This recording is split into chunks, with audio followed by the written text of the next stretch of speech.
enough people. Yeah, Alicia's here. Alicia's there. Okay, Alicia, Mike, and Dave. Okay, we're good. We're good. I'm not seeing Alicia. She waved. She's sitting at the. Oh, in person. Okay, I would be in person if I was in Cannon Beach, but I'm in Seattle. Okay. Okay, so call the meeting to order. And do I hear a motion to approve the agenda? So moved. I'll second. All in favor? Aye. Aye. And consideration of the minutes for the DRB meeting of February 18th, 2021. Your motion? I move they be approved as distributed. I'll second it. All in favor? Aye. All right. This is, next is the public hearing and consideration of DRB 2108. Christopher DeStefano, application on behalf of Pelican Brewing to add retractable awnings for outdoor dining at 1371 South Hemlock Street. So, does anyone object to the jurisdiction of the DRB to hear the matter at this time? Does any commission member believe he or she has a conflict of interest or personal bias? And any commission member had any ex parte contacts or made a site visit? Site visit. Been by there a lot. And the staff report. All right, thank you. So this is Chris DeStefano of Pelican Pub on behalf of Pelican Brewing Company is bringing this forward. And it's mainly a awning, series of awnings, approximately 670 square feet of awning area covering 4 retractable awnings over existing southern and western patio area, which I just walked by today on the way here, and boy, wishing I was there, sitting having a brew. Retractable awnings are proposed to be of a weatherproof marine blue material, retracted, stored in black housing, and expandable at a 2 to 12 pitch over the seating areas. The staff report, I'll refer to you to the architectural section because I did not see anything of a site design or landscape nature that this would cover. So staff comments on that. The design and placement of the retractable awnings should have little aesthetic impact as long as they remain operable and can stand the coastal climate. The attached elevations show that the black metal housings of the awnings are to be tucked under the eaves and remain hidden from view. The proposed clearance height from sidewalk to fully extended awning would be at a minimum 6 foot 10 inches, which should be adequate for the general population, not for LeBron James, I would know. The awnings will extend 10 feet over the seating areas and provide year-round protection from the elements when needed. The color is proposed as a solid marine blue, and although not specified, likely of a weatherproof material. There is no new lighting plan proposed and no new signage being proposed. And staff recommends approval with conditions, and that's simply just the building permit conditions. Any questions from anyone? It's good.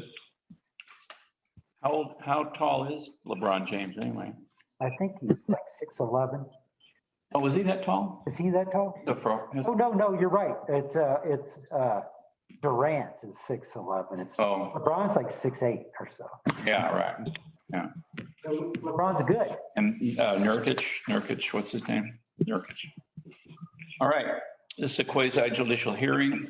The pertinent criteria to be considered are noted in the staff report and listed in the criteria sheets posted on the meeting page of the city's website.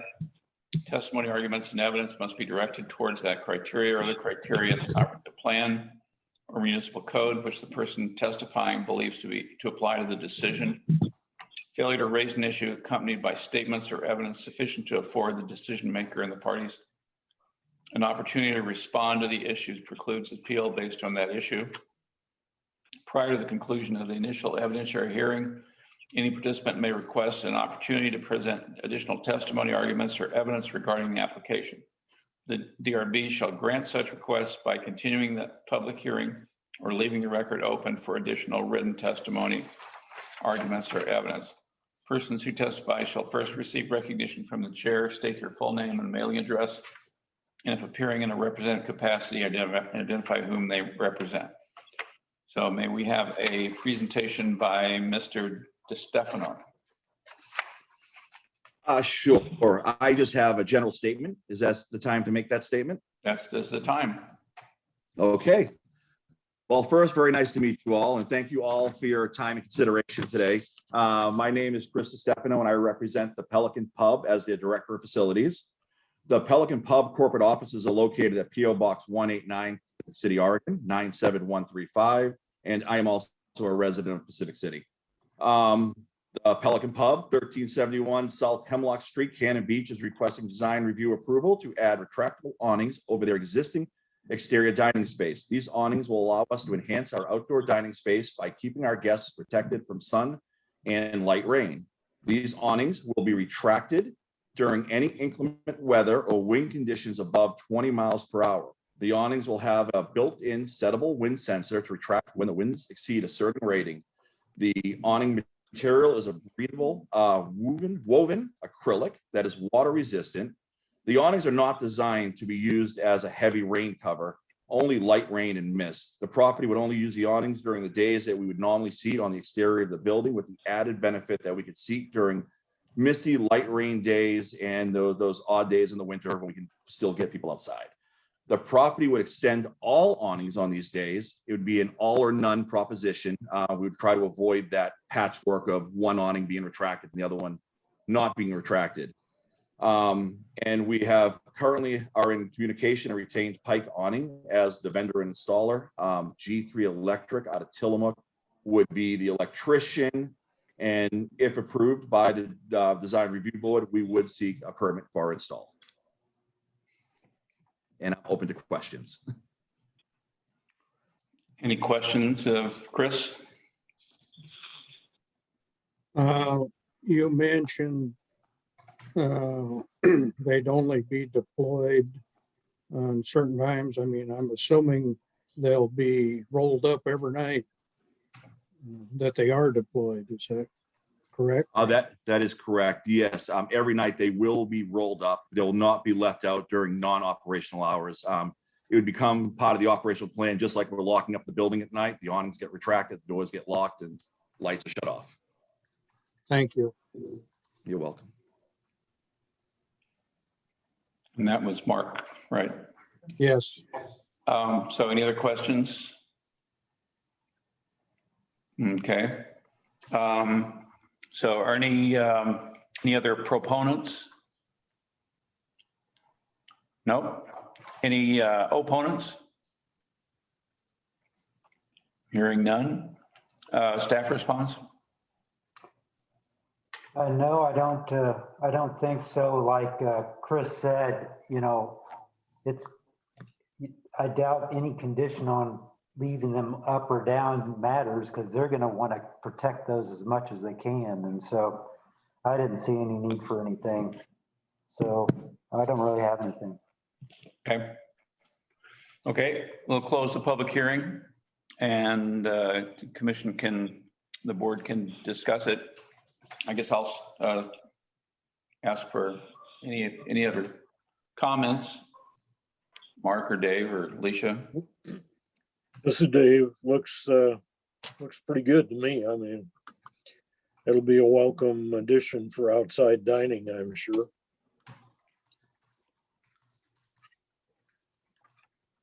Alicia? Looks good to me. Yeah, I don't have any further questions or comments. Yeah. I guess I am curious, do you really think that the pitch of the awnings will sort of match the pitch of the roof? It's sort of in the, in the pictures it sort of does. Is that the intent? Yes, the intent is to match the pitch of the roof as close as we possibly can. Now, the awnings are adjustable. They adjust them down, up and down a little bit. Yes. Yeah, I think that'll look nice. And Right. then the rain will just run off the edge. Yeah, the goal is for the rain to run off the edge into sort of the landscaping and capture it in there. Mhm.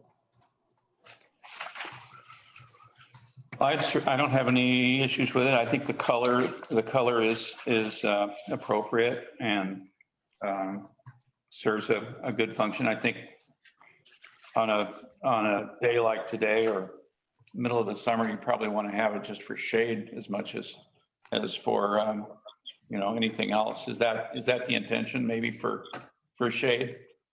Yes, also shade and also to extend our dining season into those. Right. days. Right.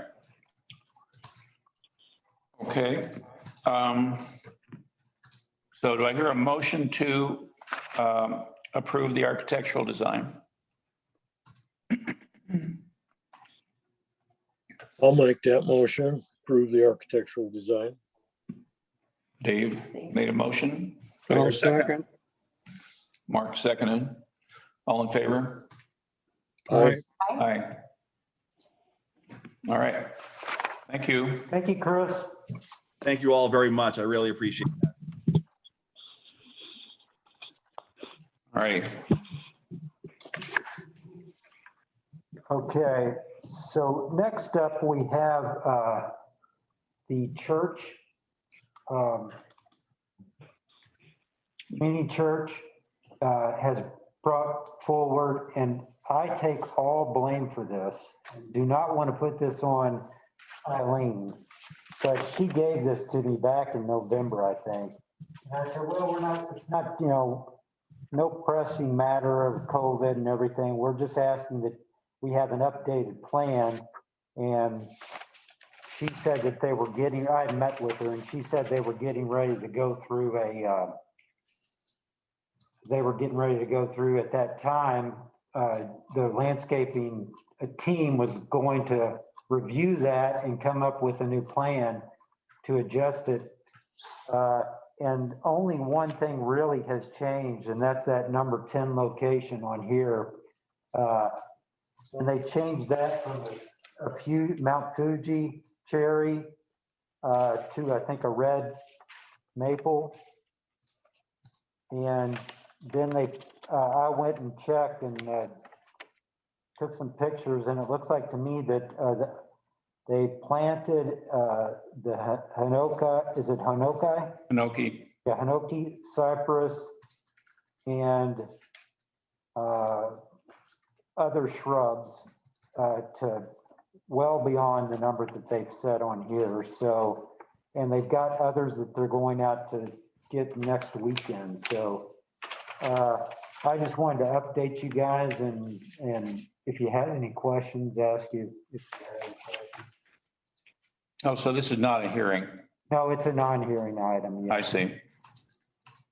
Well, I looked at it today and I have to. Tell you what she said, Mike, was that why she wanted me to come over and talk about it was they ran into problems along the road there on 5, 6, and 7, and 8 there. Those along when they went to do some of the planting, when they dug down 3 feet, they realized that whoever had done whatever previous work had just dumped old concrete and stuff there. Oh, right. So it was a very narrow planting type of, Oh, yeah. so they couldn't really plant any Right. substantial things. So that's why they went with what they had. Yeah. Well, I have to say, it looks pretty sparse at the moment. I mean, it's the Hinoki. The Hinoki is about 3 feet high, Yeah, and I think our standards for evergreens are 6 to 8 feet high. yeah. That was my concern.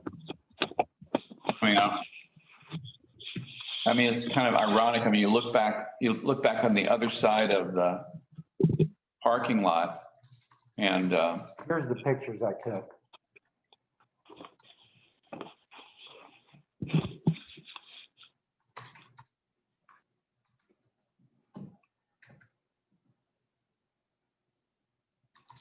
This must have been a while ago. This was, no, just the other day. Oh, there's that cherry. Yeah, there's a cherry. That cherry is just outrageous Yeah, at Mount Fuji.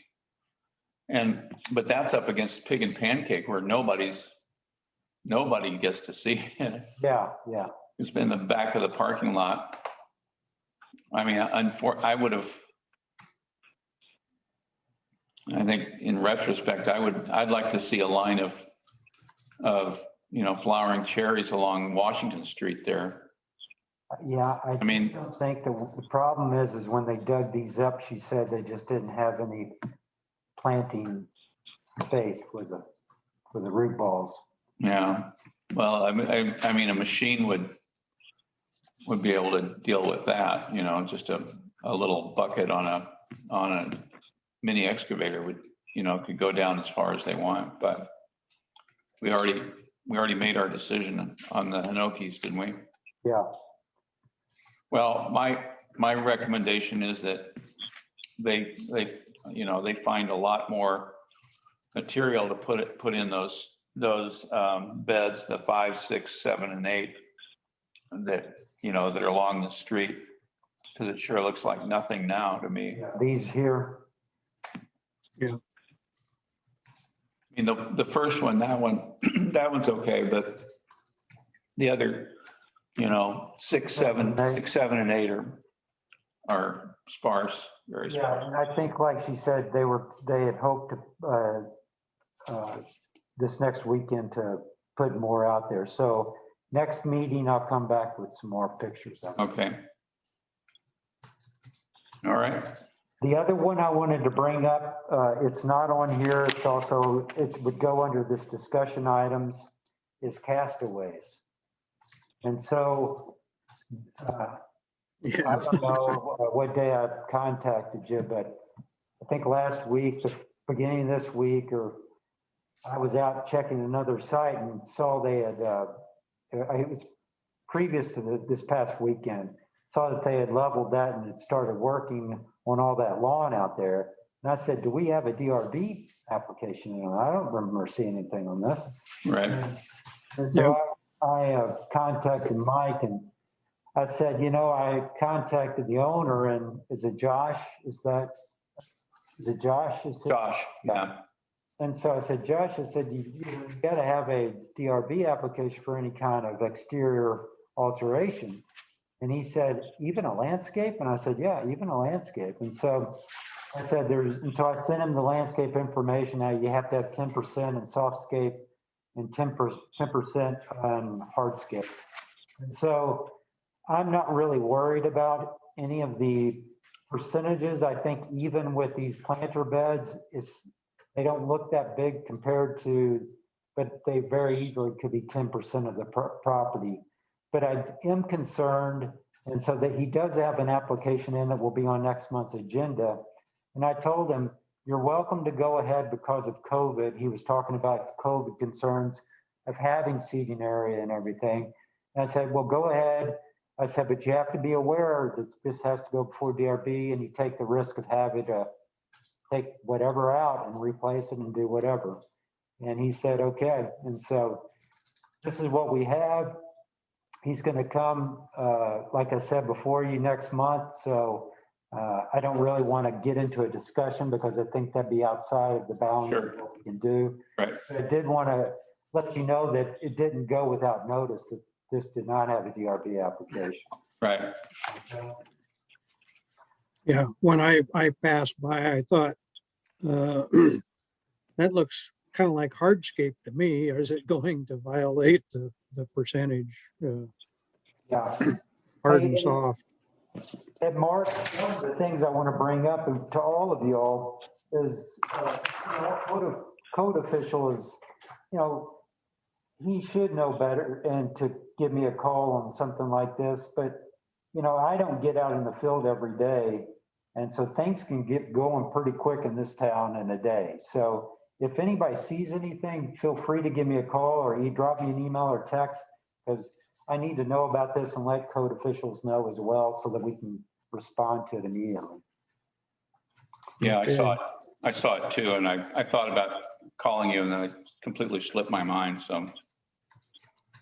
Okay, so the last thing is the Amos letter for dark sky lighting. One of the reasons I wanted to bring that up and talk about it a little bit is that we've had,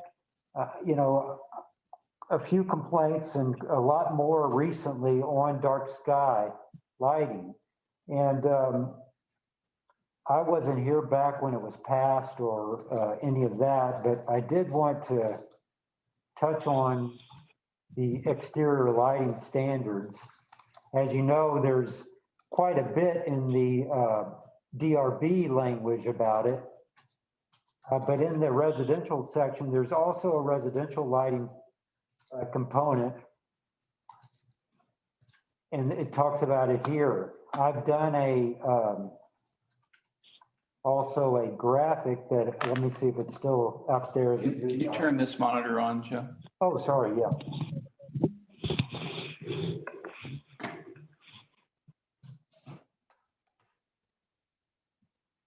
And so also on our website, if you go under just a dark sky search, it must be we're just having some slow technical, because this is taking a long time here. Yeah, so we have some information about the exterior residential lighting that you can get to, the kind of as simple as you can make that ordinance in residential lighting. It's pretty much wanting everything to be fully shielded and under a certain lumen. And we've got a graphic back here on the website too that is a conversion chart from lumen to watts so that you know what you're looking at when you're going out shopping for light bulbs. But one of the issue that is brought up in this, or is asked of me, and so I wanted to point this out to everyone, back when this was going through, I guess it was a fairly common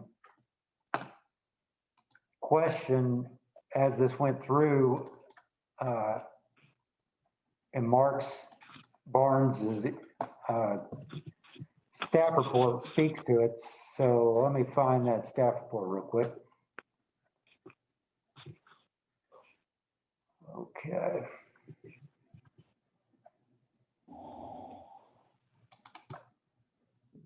Not that one.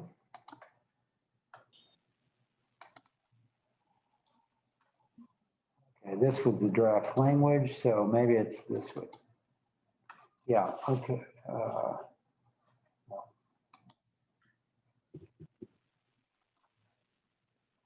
Yeah, so Mark's language here, he says, much of the testimony received by the Planning Commission focused on whether the proposed ordinance is retroactive. That is, would it apply to existing lighting? The answer is no. The proposed ordinance is not retroactive. Applicability is limited to new proposals. Retroactive zoning ordinances are generally prohibited in Oregon. So we get often asked the question, about neighbors' lightings. And so from my reading of this is people were asking, hey, well, what about my neighbors? It makes it very difficult under this reading for our code officials to go out and say, well, they have no idea if this is new residential lighting or not. And they don't know if the fixtures, because we don't really review those, of new lighting on a existing home is not something that we review, the DRB or even the building department. So it's a very kind of difficult area. And so I think this is going to be more good faith in getting education. That's why we put out the website. But I really think we'll have to put out some brochures back when we get COVID, past COVID, and back to using City Hall, and get some flyers out and posters and kind of educate the public on this. But right now, that's where it stands. I'm sure it may come up during the code audit that we're getting ready to start. But I just wanted to touch base with you guys on that and let you know that there's some concerned citizens about this. we'll look into it with the code audit. We'll ask the question about this, retroactivity. And, my understanding is if you put a zoning ordinance into place and you put a date as certain, say January 9th, you'll often see July 9th, 2000 or whatever. Anything prior to that, that's grandfathered in, but everything else has to fall under that ordinance. And Right. so I thought that was an interesting interpretation there. So we'll look at this when we do this code audit. We had code audit requests for qualifications for the code audit and the interviews this past week. And we believe we've made the selection and we'll ask for the proposal this coming week. And so we hope to have one under contract in the next week or so and start setting those dates for those meetings in the next month or two. So, Who were the firms that proposed on the, so we had Angelo Planning, Woodbridge, Winterbrook and Woodsong and Herbs Works. Do you know any of those or? I know Angelo, I don't know. Yeah, Angelo's but Angelo pulled out at the last minute. So, Oh, really? yeah. I think they're going to do a big project in Astoria soon with the Yeah. port. I've heard they're very good. So, Yeah, they did a lot of the riverfront visioning plans up there. Winter Route, you said Winter Route? Winterbrook Winterbrook, and what did you say? Winterout? Winter Route, He started this. He was one of their, Greg Winter Route. yeah, Yeah, he used to be a DLCD. yeah. Yeah. He started that firm Oh, with a partner. But, I think Herbs Works, they're out of Portland as well, and then Woodsong. Any other thoughts, any other questions or concerns? I think that's great. All right. Thank you all. Yes, I we look can, forward to the code audit. I do. I think that's going to be a great thing to Yeah. do. on. Authorization orders. oh, it's not on here, yeah. Did I miss it? Yeah. Do I hear a motion to have the chair sign the orders? So move. All in favor? Aye. Right. Aye. Aye. All right. Hey, Jan, did you want to say anything? Am I unmuted? Yeah. Oh, no, but it's always interesting and I may have something for next month. Okay. All right. Great. Thanks for. Jan, in. Jan, did you get a computer? We have a little tablet, Excellent. so we are using that pretty much every day for a few hours. Good for you. You're in the 21st. We're- You're in the we're- 21st yeah. century. Yeah. All right. Well, everybody enjoy this weather. Yeah. You bet. You too. This would be good weather for summer almost. I think we'll have a few storms before the. All right. See y'all. See ya.